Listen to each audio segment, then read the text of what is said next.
اب میں اس دعا کے اختتام پر سرکار سید الساجدین کی دعا کا سہارا لیتا ہوں۔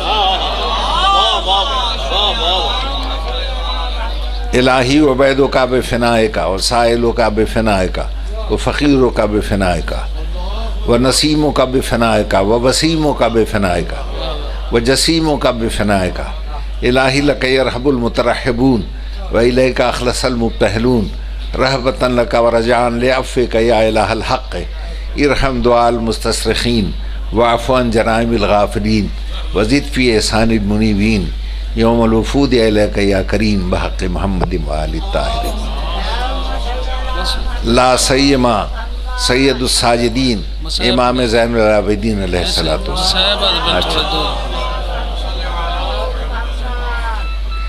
عزیزان محترم، بعض لوگ یہ سوچتے ہیں کہ دعائیں تو ہم بھی مانگتے ہیں مگر ہماری دعا قبول کیوں نہیں ہوتی؟ یاد رکھو، اللہ عادل ہے، وہ بغیر استحقاق کے دعا قبول نہیں کرتا، اور استحقاق بغیر یقین و عمل کے پیدا نہیں ہوتا۔ یقین بھی ہو، عمل بھی ہو، اور استحقاق پیدا کرو، اللہ دعا کو قبول کرتا ہے۔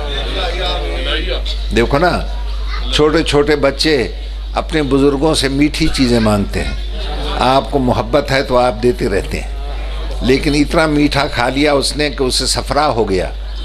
اب ڈاکٹر کہتا ہے سب کچھ دینا، میٹھا نہیں دینا۔ اب وہ بیچارہ لاکھ چیخے، اگر آپ کو اس سے محبت ہے آپ وہی چیز نہیں دیں گے اسے جو پہلے دیتے رہے۔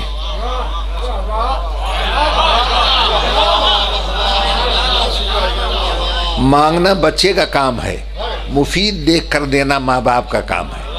اللہ کیا کہتا ہے؟ اذکر اللہ کا ذکرکم آباءکم، مجھے یوں یاد کرو جیسے اپنے ماں باپ کو یاد کرتے ہو۔ مجھ سے مانگو میں تمہیں دوں گا، لیکن اگر فائدہ مند ہے تو فوراً دوں گا، اگر نقصان دہ ہے تو اس کا اجر قیامت کے دن دے دوں گا۔ جس نبی کی دعا قبول ہوئی وہ اس لیے ہوئی کہ یقین بھی تھا، عمل بھی تھا، اور استحقاق بھی تھا۔ کسی نے کہا ربنا ظلمنا انفسنا، پروردگارہ ہم نے اپنے اوپر زیادتی کی، ہم پر رحم فرما۔ یقین و عمل کا سرمایہ ساتھ تھا، اللہ نے کہا جا تیری دعا کو قبول کیا۔ کسی نے کہا رب اشرح لی صدری ویسر لی امری واحلل عقدۃ من لسانی، میری سینے کو کشادہ کر دے، زبان کی گرہوں کو کھول دے، مجھے فصیح البیان بنا دے۔ یقین و عمل کا سرمایہ ساتھ تھا، اللہ نے کہا جا تیری دعا کو قبول کیا۔ کسی نے کہا رب حب لی حکمہ، پروردگارہ حکومت عطا کر، یقین و عمل کا سرمایہ ساتھ تھا، اللہ نے کہا جا قبول کیا۔ کسی نے کہا رب حب لی حکمہ، مجھے حکمت عطا کر، یقین و عمل کا سرمایہ ساتھ تھا، اللہ نے جا تیری دعا کو قبول کیا۔ کسی نے کہا ثبت اقدامنا وانصرنا علی القوم الکافرین، میدان میں ہمارے قدموں کو ثابت قدم رکھ اور کافروں پر غلبہ عطا کر۔ ثابت قدمی کی دعا بھی ہے، ثابت قدمی بھی ہے اور دعا بھی ہے۔ تو اللہ نے کہا جا تیری دعا کو قبول کیا، مگر دعا اس طرح قبول نہیں ہوتی کہ میدان جنگ میں دعا تو ہے ثابت قدم رکھ، اور دعا سے زیادہ قدموں میں تیزی آ جائے اور واپس بھاگتا چلا جائے اور اپنے گھر سے بھی دور نکل جائے، اور لوگ پوچھیں بڑے میاں کہاں بھاگے جا رہے ہو؟ کہا کہ میں اپنے گھر جا رہا ہوں۔ کہا گھر تو پیچھے رہ گیا۔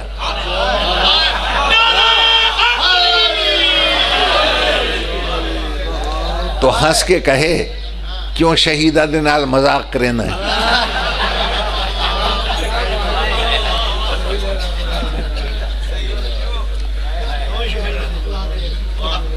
میری بات پر غور فرما لیا آپ؟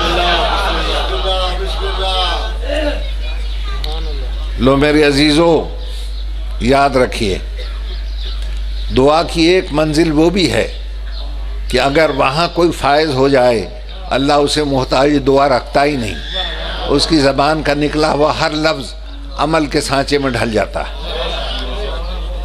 اب آپ سمجھیں، وہ یقین کی آخری منزل ہے۔ کسی کتاب میں آپ نے پڑھا ہو تو مجھے دکھا دو، کسی تفسیر میں ہو تو مجھے بتا دو۔ منہ سے نکلا ہوا لفظ عمل کے سانچے میں ڈھل گیا۔ جو یقین کے آخری منزلوں پہ فائز تھی شہزادی، اس نے کہا اطمینان رکھو میرے بچوں، تمہارے کپڑے درزی لائے گا۔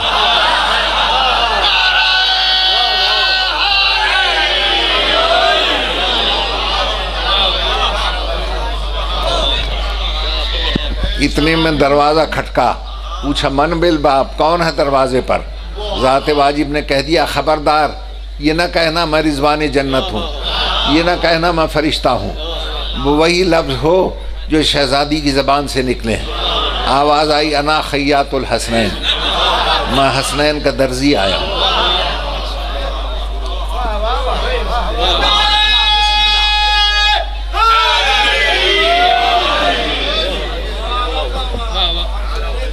چنانچہ جنت سے لباس لایا عید کا، شہزادوں نے پہن لیا۔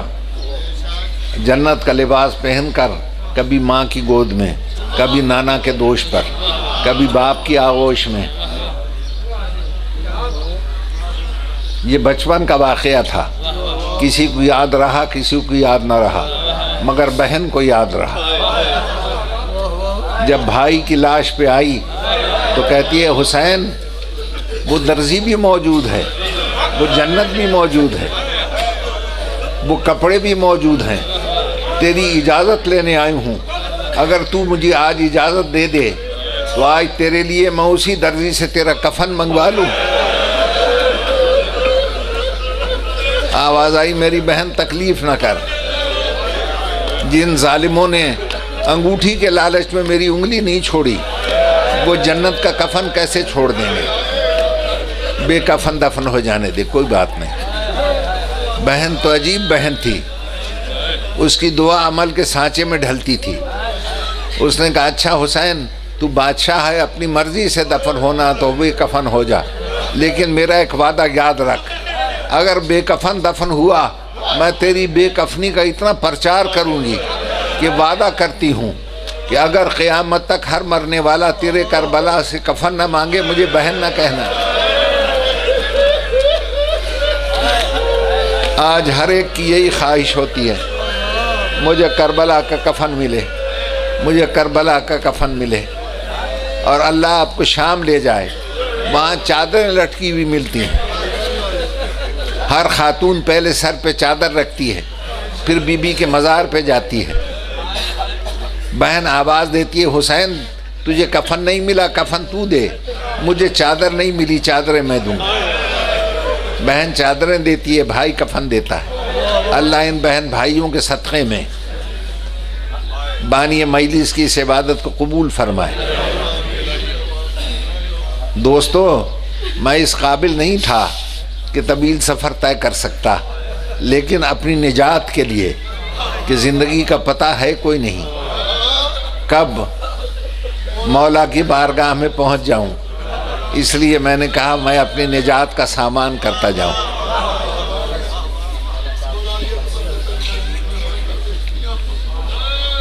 لو عزیزان محترم، میرے عرض کرنے کا مقصد یہ ہے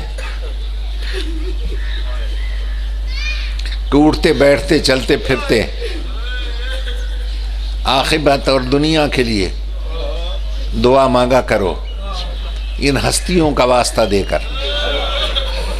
یہ جو ہمارے لیے حکم ہے نا کہ دعا سے پہلے بھی درود پڑھو اور بعد میں بھی درود پڑھا کرو، کیوں؟ اس کا فلسفہ امام نے فرمایا کہ درود ایک ایسی دعا ہے جسے اللہ کبھی مسترد کرتا ہی نہیں۔ تو ذات واجب کو یہ احساس ہوتا ہے کہ میں پہلے بھی قبول کروں، دوسرے کو بھی قبول کروں، آخر کو بھی قبول کروں، تو درمیان والی کو کیوں چھوڑ دوں؟ اس لیے دعا مانگ کر پہلے بھی درود آخر بھی درود پڑھا کریں۔ اچھا میرے عزیزو، اللہ بیماروں کو شفائے کامل عطا فرمائے، مقروضوں کو بار قرض سے نجات عطا فرمائے۔ جس نے اس مجلس اعزاء میں حصہ لیا ہے اللہ انہیں دنیا اور آخرت میں سرخرو کرے۔ اچھا میرے عزیزو، ایک دعا اور مانگ لو، اگر اس گناہگار سے ذکر کی خدمت لینی ہے تو پروردگارہ شفا کی بھیک مجھے بھی عطا ہو جائے. اچھا میرے عزیزو، خدا حافظ. فی امان اللہ.